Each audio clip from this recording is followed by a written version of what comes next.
teu contato com a Hike? Em que momento que vocês se conheceram e resolveram dar as mãos? É o seguinte, eu trabalhei 6 anos dentro do direito empresarial, mas eu sempre trabalhei com inglês. Inglês é Educação. educação. Inglês sempre foi a minha paixão. Eu sempre dei aula de inglês como segunda língua desde os meus 19 anos. Caramba, cara. Então, Você chegou a dar aula onde aqui em Brasília? já dei aula no CNA, Ok.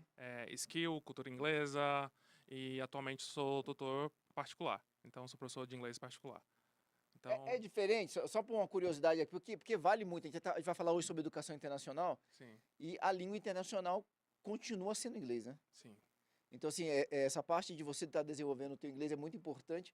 E é tão interessante isso que a gente vai conversar aqui hoje, quero pedir para você preste muita atenção. Meu filho mais velho está com 17 anos, Caio. sim, É, e ele tá estudando, tá fazendo já o cursinho pré-vestibular para odontologia. sim.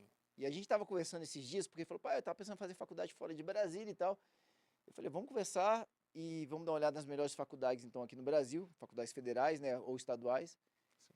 E depois vamos avaliar a possibilidade de você sair do Brasil, porque com quem eu tenho conversado, a oportunidade para brasileiros que estudam odontologia para trabalhar nos Estados Unidos tem sido muito bom.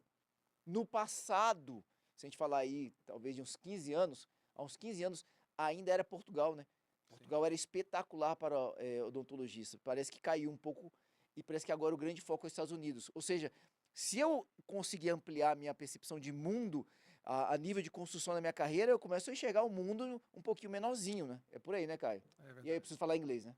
Tem que falar inglês. Inclusive, se você for para Portugal, apesar que em Portugal falamos a mesma língua, né? Sim. Mas por Ainda conta. que quando você chega lá parece que não é. Você já Ainda que esteve lá ou parece que não não? é. Não, não estive lá, Eu morei mas. lá 4 anos. Meu Deus, você conseguiu entender tudo? Caio, eu tinha 14 anos quando cheguei lá.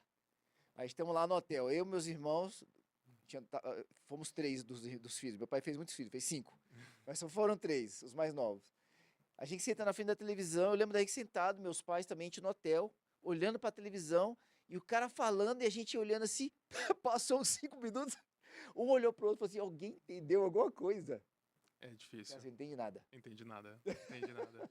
Mas, apesar de tudo isso, para você estar em Portugal, para você ir atrás de um diploma superior, independente se for só graduação ou pós-graduação, você precisa do inglês. Uhum. Porque as aulas lá, até onde eu sei, muitas das faculdades, algumas matérias são ministradas em inglês. Então, no final das contas, engana-se quem vai para Portugal achando que se não tiver inglês tá feliz. Não, você precisa do inglês também porque você se vira.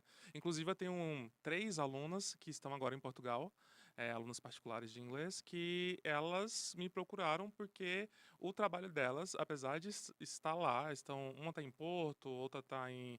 Eu não sei o nome das cidades direito de Lisboa, lá. não. Acho que é Porto, Lisboa e tem mais uma que eu não lembro. E elas precisam do inglês, Olha, porque olha, senão não olha, conseguem olha. trabalhar. Então, o inglês realmente é algo que vai te levar a lugares, Muito legal, você abre portas. muitas portas. Por, por isso, ok, então falando sobre educação internacional. A Hike já começa com essa proposta das aulas em inglês. É uma preparação para quando o estudante sair do país? Porque uma coisa é você estudar inglês, outra coisa é você vivenciá-lo, né? Sim. Que essa é uma proposta que vocês trazem que é um grande diferencial já de vocês, né? Exatamente. Você tem que falar inglês já, tá? A gente tem um padrão Ah, europeu. mesmo entrando aqui no Brasil, já tem que estar falando Tem que estar inglês. falando inglês. Aqui as aulas não são em português. Você tem que ter, no mínimo, um inglês, vamos dizer assim, pré-intermediários, vamos dizer. Tem um padrão europeu de nomenclatura Sim, de nível. Então você tem que ser pelo menos B2. ok. Sendo B2, ou seja, aquele intermediário para pré-intermediário, você consegue acompanhar as aulas. Mas vai requerer muito do seu esforço. Porque as aulas são 100% em inglês. Por exemplo, esse semestre a gente teve uma matéria chamada English Composition. Então você vai aprender a escrever a escrita acadêmica.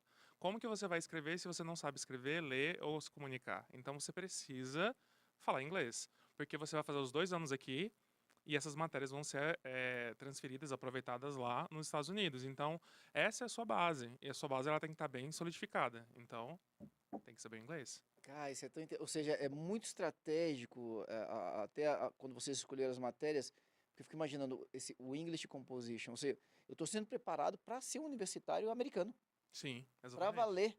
Para valer. Então não tem brincadeira. Você